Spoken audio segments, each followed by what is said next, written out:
Joshua 10. The sun stands still. Now Adonizedek, king of Jerusalem, heard that Joshua had taken Ai and totally destroyed it, doing to Ai and its king as he had done to Jericho and its king, and that the people of Gibeon had made a treaty of peace with Israel and had become their allies.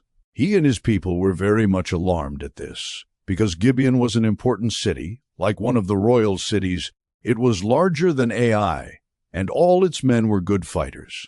So Adonizedek, king of Jerusalem, appealed to Hoham, king of Hebron, Piram, king of Jarmuth, Japhia, king of Lachish, and Debir, king of Eglon.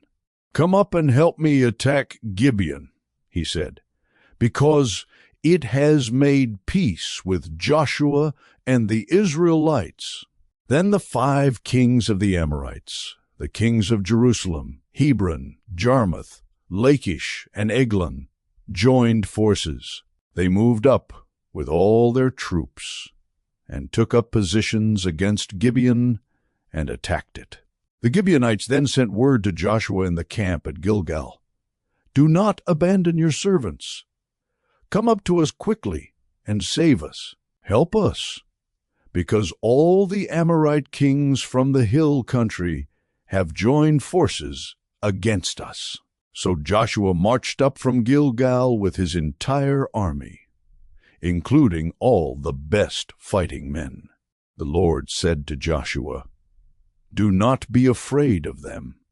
I have given them into your hand. Not one of them will be able to withstand you." After an all-night march from Gilgal, Joshua took them by surprise. The Lord threw them into confusion before Israel. So Joshua and the Israelites defeated them completely at Gibeon. Israel pursued them along the road, going up to Beth-horon, and cut them down all the way to Azekah and Makdah. As they fled before Israel on the road down from Beth-horon to Azekah, the Lord hurled large hailstones down on them, and more of them died from the hail than were killed by the swords of the Israelites. On the day the Lord gave the Amorites over to Israel, Joshua said to the Lord in the presence of Israel, "Sun, stand still over Gibeon, and you, moon, over the valley of Aijalon." So the sun stood still, the moon stopped, till nation avenged itself on its enemies, as it is written in the book of Jahar. The sun stopped in the middle of the sky and delayed going down about a full day. There has never been a day like it, before or since, a day when the Lord listened to a human being. Surely the Lord was fighting for Israel. Then Joshua returned with all Israel to the camp at Gilgal. 5 Amorite kings killed. Now the 5 kings had fled and hidden in the cave at Makkedah. When Joshua was told that the 5 kings had been found hiding in the cave at Makkedah, he said, "Roll large rocks up to the mouth of the cave and post some men there to guard it. But don't stop. Pursue your enemies. Attack them from the rear, and don't let them reach their cities, for the Lord your God has given them into your hand." So Joshua and the Israelites defeated them completely, but a few survivors managed to reach their fortified cities. The whole army then returned safely to Joshua in the camp at Makkedah, and no one uttered a word against the Israelites. Joshua said, "Open the mouth of the cave and bring those 5 kings out to me." So they brought the 5 kings out of the cave, the kings of Jerusalem, Hebron, Jarmuth, Lachish, and Eglon. When they had brought these kings to Joshua, he summoned all the men of Israel and said to the army, commanders who had come with him, "Come here and put your feet on the necks of these kings." So they came forward and placed their feet on their necks. Joshua said to them, "Do not be afraid. Do not be discouraged. Be strong and courageous. This is what the Lord will do to all the enemies you are going to fight." Then Joshua put the kings to death and exposed their bodies on 5 poles, and they were left hanging on the poles until evening. At sunset Joshua gave the order, and they took them down from the poles and threw them into the cave where they had been hiding.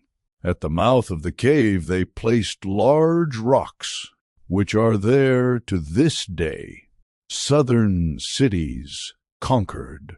They, Joshua, took Makkedah. He put the city and its king to the sword and totally destroyed everyone in it.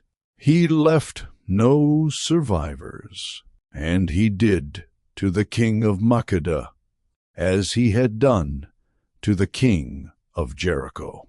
Then Joshua and all Israel with him moved on from Makkedah to Libnah and attacked it.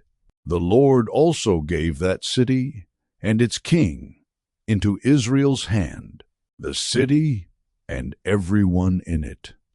Joshua put to the sword. He left no survivors there, and he did to its king as he had done to the king of Jericho. Then Joshua and all Israel with him moved on from Libnah to Lachish. He took up positions against it and attacked it. The Lord gave Lachish into Israel's hands, and Joshua took it on the 2nd day. The city and everyone in it he put to the sword, just as he had done to Libnah. Meanwhile, Horam king of Gezer had come up to help Lachish, but Joshua defeated him and his army, until no survivors were left. Then Joshua and all Israel with him moved on from Lachish to Eglon. They took up positions against it and attacked it. They captured it that same day and put it to the sword and totally destroyed everyone in it, just as they had done to Lachish. Then Joshua and all Israel with him went up from Eglon to Hebron and attacked it. They took the city and put it to the sword, together with its king, its villages, and everyone in it. They left no survivors. Just as at Eglon, they totally destroyed it and everyone in it. Then Joshua and all Israel with him turned around and attacked Debir. They took the city, its king, and its villages, and put them to the sword. Everyone in it they totally destroyed. They left no survivors. They did to Debir and its king as they had done to Libnah and its king, and to Hebron. So Joshua subdued the whole region, including the hill country, the Negev, the western foothills, and the mountain slopes, together with all their kings. He left no survivors. He totally destroyed all who breathed, just as the Lord, the God of Israel, had commanded. Joshua subdued them from Kadesh Barnea to Gaza, and from the whole region of Goshen to Gibeon. All these kings and their lands Joshua conquered in one campaign, because the Lord, the God of Israel, fought for Israel. Then Joshua returned with all Israel to the camp at Gilgal.